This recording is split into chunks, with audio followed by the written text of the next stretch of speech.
Vamos lá, gente, girando com notícia agora para vocês, porque a única lanchonete do terminal rodoviário do Cruzeiro foi alvo de vandalismo. Dá uma olhada nas imagens do ataque que aconteceu. Olha aí, o homem chega e começa a quebrar todos os equipamentos que estão ali. Olha aí, gente. O homem começa a quebrar todos os equipamentos que estão na frente da única lanchonete, hein, que atende rodoviários, que atende os passageiros, as pessoas que passam por lá. Olha aí o homem com um pau na mão, olha aí.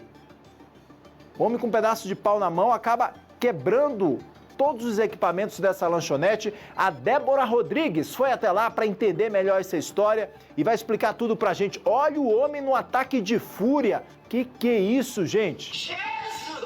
O homem quebra. Dá pra gente ouvir os estilhaços dos vidros. Olha aí. Olha aí. Vamos pra lá entender toda essa história com a Débora Rodrigues. Débora, bom dia, bem-vinda. O que aconteceu, Débora? Por que esse homem tomou essa atitude nessa lanchonete do terminal do Cruzeiro? Conta mais pra gente.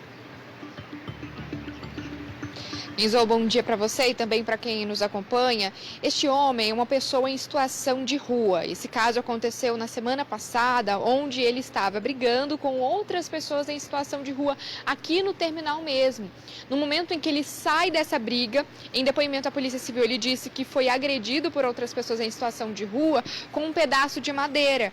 Só que, com também um pedaço de madeira, ele sai dessa situação, dessa briga e ainda enfurecido, ele começa a quebrar vários aparelhos e objetos dessa lanchonete onde eu estou.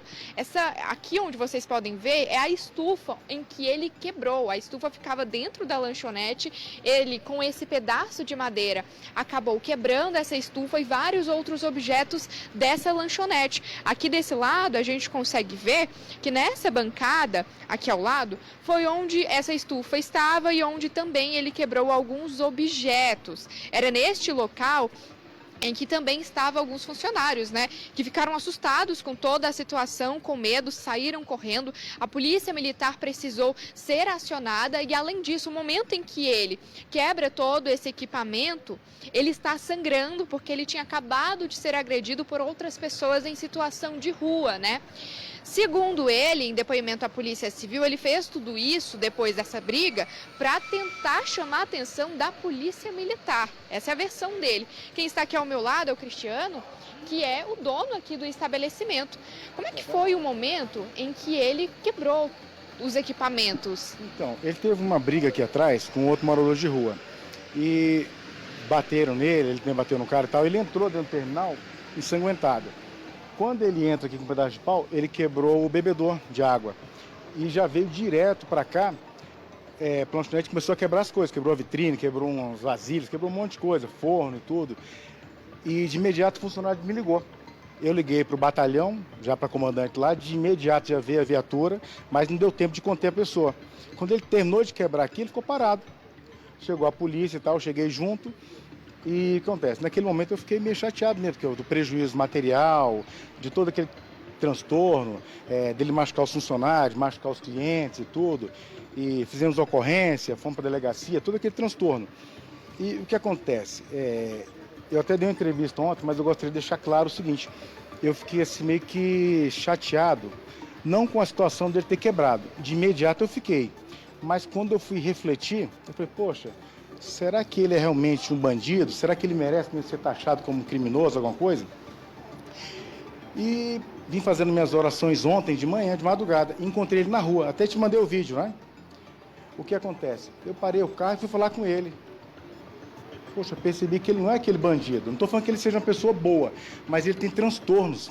Ele é uma pessoa com a saúde mental abalada. Eu fiquei chateado com isso. Porque as pessoas, ele é bandido, ele é isso e aquilo. Tudo bem, ele quebrou. Mas será que ele quebrou por ser bandido ou é porque ele tem transtorno mental? Entendeu? Parei o carro, conversei com ele, falei, posso dar um abraço? Dei um abraço nele, fiz uma oração com ele, vim pra cá para trabalhar para lanchonete, fiquei com aquilo na cabeça. Eu falei, poxa, será que ele tem que ser taxado como bandido? Eu acho que não. Acho que ele ultrapassa isso, acho que ele tem problemas mentais, entendeu? Então a sociedade tem que parar um pouco e observar isso. Cristiano, em relação à estufa que quebrou também, o bebedouro, o prejuízo aqui da loja, você no momento não tem uma estufa, você já calculou quanto mais ou menos de prejuízo? Eu tinha muito material aqui que eu estou utilizando já. Peguei um outro forno também e não, em torno de 10, 15 mil reais o prejuízo. Mas a questão que eu quero falar é o seguinte, não é o prejuízo material em si, eu quero falar da questão, ontem ele me comoveu. Eu fiquei assim pensando, cara, será que ele é um bandido? Não é um bandido, ele é uma pessoa que tem transtornos mentais. Então a gente tem que parar a sociedade um pouco, em vez de criminalizar. Aqui tem muito morador de rua? Tem pessoas boas, tem pessoas ruins, tem pessoas que têm transtornos mentais. Aqui eu vejo todo dia, dia a dia. Eu queria que as pessoas parassem um pouco para avaliarem isso aí, reavaliar o que faz sentido na vida. Será que é só falar que o cara é um bandido, é um criminoso, ou parar e observar? Acho que a gente está precisando de ter mais amor um ao outro, entendeu? Isso que eu queria transmitir agora. Não que eu esteja falando que ele quebrou, porque ele é uma pessoa boa, ruim, não. Eu estou falando que ele quebrou porque ele tem transtornos mentais. Eu parei com ele ontem, conversei com ele de madrugada, dei um abraço, fiz uma oração com ele. Então, eu acho que ele precisa disso, precisa de um apoio. Ele não precisa ser taxado como bandido, como criminoso. Isso que eu queria deixar claro, tá bom? Obrigada, Cristiano. Conversando com pessoas que ficam aqui no terminal, que fazem uso do terminal aqui, muitas pessoas, né, que pegam o ônibus aqui no local, muita gente começou a me dizer que aqui, na verdade, está faltando um pouco de ajuda, porque tem vidro quebrado, tem goteira.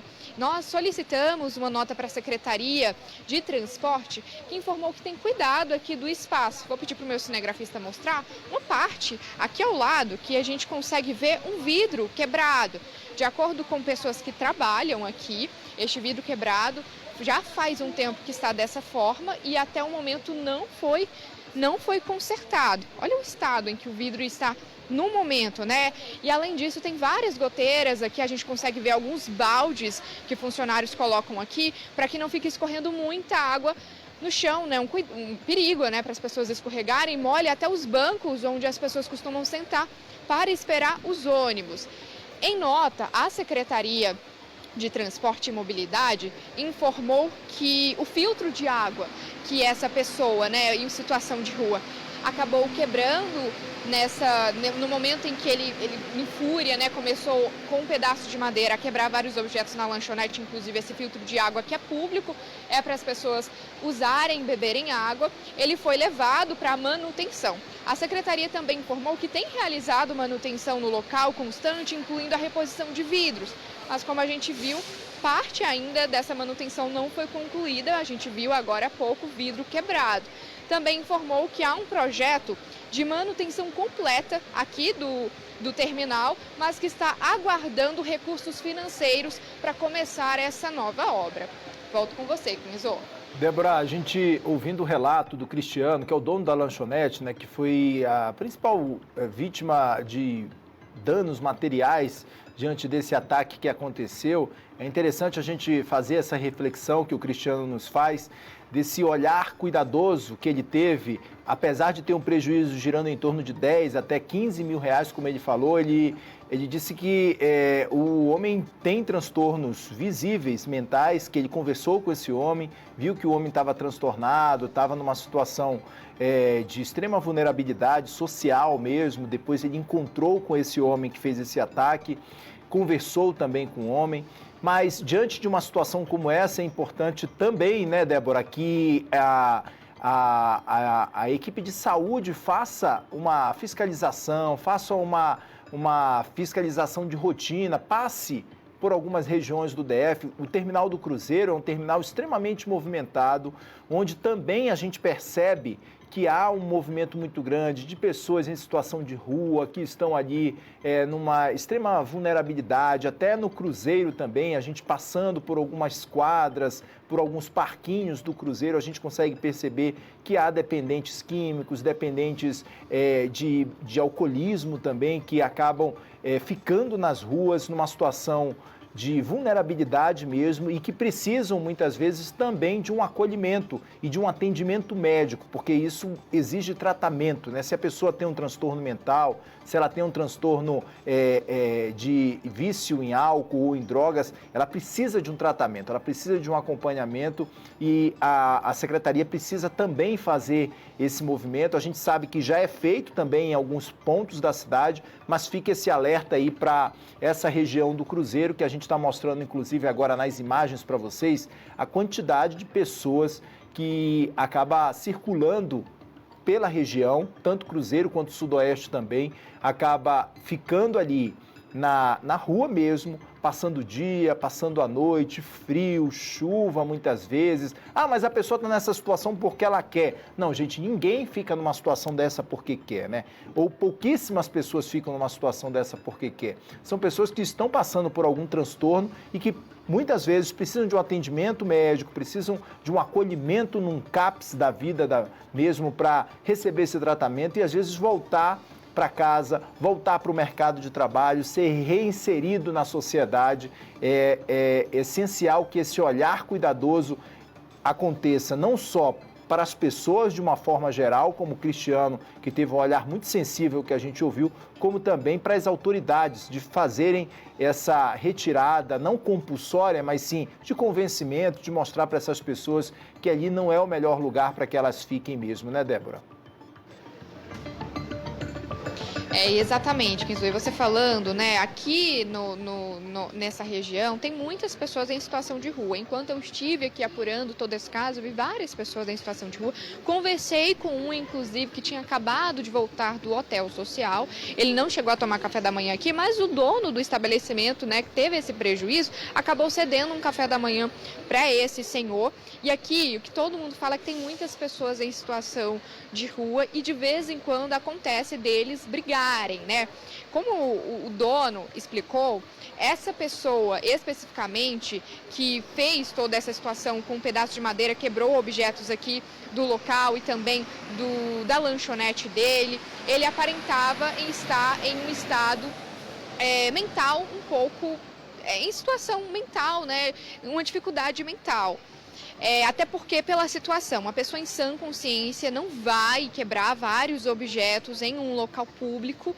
Então, aparentemente, de acordo com o dono, essa pessoa tem problemas psiquiátricos, né? Tanto é que ele ficou aqui aguardando os bombeiros chegar, ele estava bastante ensanguentado, né, devido à briga que ele teve anteriormente com outras pessoas em situação de rua. Ele foi levado, inclusive, pelos bombeiros primeiro para o hospital de base, depois ele foi à delegacia onde prestou o depoimento, mas o próprio dono teve essa visão de que ele aparentemente não é uma pessoa que comete crimes, né, mas sim que ele precisa de ajuda mental. Como eu expliquei, uma pessoa em sã consciência não vai sair quebrando vários objetos em um local público ou em um local particular, como o caso da lanchonete. Então, essa pessoa precisa, na verdade, de ajuda. Aqui próximo tem um hotel social, conversei com algumas pessoas em situação de rua que vieram desse hotel social, porém o hotel ele abriga apenas moradores, pessoas em situação de rua durante a noite. Quando chega de manhã cedo eles precisam sair e à noite voltam normalmente se eles assim quiserem, né? Agora a Polícia Civil explicou que esse senhor, ele tem 55 anos, ele foi levado para o hospital de base com esses ferimentos, depois que ele foi tratado e atendido no hospital de base, ele foi levado para a delegacia. Lá ele prestou o depoimento dele, né, informou que teve essa atitude depois dessa briga, tentando chamar a atenção da Polícia Militar, só que aqui ainda não havia viatura. A polícia foi chamada pelos funcionários aqui da loja depois de toda essa situação. Ele ficou aqui aguardando, a Polícia Militar veio junto com o Corpo de Bombeiros e, como eu expliquei, ele foi levado para o hospital de base. Agora, aqui no Cruzeiro é uma situação em que aqui nesse terminal tem muitas pessoas em situação de rua, tem um policiamento que vem de vez em quando, depois sai, mas, como a Secretaria informou, tem um novo projeto para reestruturar aqui o local. Volto com você. Exatamente, a gente espera que essa reestruturação de fato aconteça. A gente já viu que o terminal do Cruzeiro, inclusive, passou recentemente por uma revitalização, o terminal já foi reconstruído inclusive, né, já teve várias áreas ali reformadas também, mas precisa dessa manutenção com frequência. Só que, além de tudo isso, é importante esse trabalho social também que seja feito, de cuidado com essas pessoas nessa situação de rua, porque as pessoas estão precisando mesmo de um acolhimento muitas vezes, precisando ser ouvidas também, e eu acho que essa é uma função que todos nós devemos ter, né? Não só o poder público precisa ter, mas todos nós, sociedade civil de uma forma geral, a gente não pode criminalizar, não pode marginalizar mais ainda essa população em situação de rua, porque muitas vezes elas precisam, às vezes, ser ouvidas apenas, precisam de um tratamento, precisam de um encaminhamento e de uma oportunidade também. Obrigado, Débora, pelas informações, pela atualização também.